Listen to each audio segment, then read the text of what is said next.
کسی نے پوچھا کہ یہ جو یوم الجمعہ مبارک دن ہوتا ہے، لوگ جو ہے وہ دیر سے آتے ہیں، اور جب امام خطبہ دیتا ہے تو لوگوں کی گردنیں پھلانگتے ہوئے وہ آگے آنے کی کوشش کرتے ہیں، تو اس کا شرعی حکم کیا ہے؟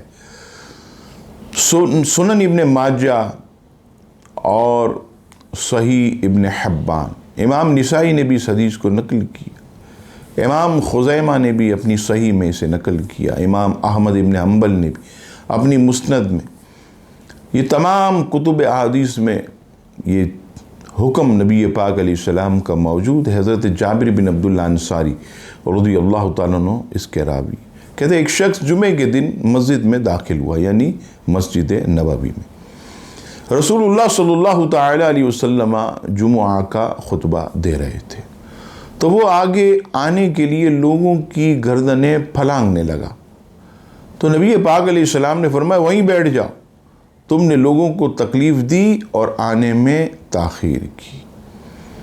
آپ دیکھیے کہ جب انسان کسی کی گردنیں پھلانگ کر آگے آتا تو لوگ بیچارے جو خطبہ سن رہے ہوتے ہیں وہ ڈسٹرب ہوتے ہیں، کسی کے کاندھے پر لگتا ہے، کسی کے ہاتھ پر لگتا ہے۔ لہٰذا جب بھی مسجد میں داخل ہوں، بیان ہو رہا ہو، خطبہ ہو رہا، اور خاص طور پر جمعے کے دن کوشش کرے جہاں جگہ ملے وہاں بیٹھ جائیں۔ اگر بہت شوق ہے آگے بڑھنے کا، دوسری تیسری صف میں بیٹھنے کا، تو جلدی آ جائیں۔ وہ جو جلدی آتے ہیں وہ پاگل تھوڑی ہیں، یہ ان کے چہرے پر لکھا ہے کہ یہ پاگل ہیں، ان میں عقل نہیں کہ جلدی آ جاتے۔ اگر آپ کو اتنا شوق ہے آگے بڑھنے کا تو آپ جلدی آئیں اور اگلی صفوں میں بیٹھ جائیں۔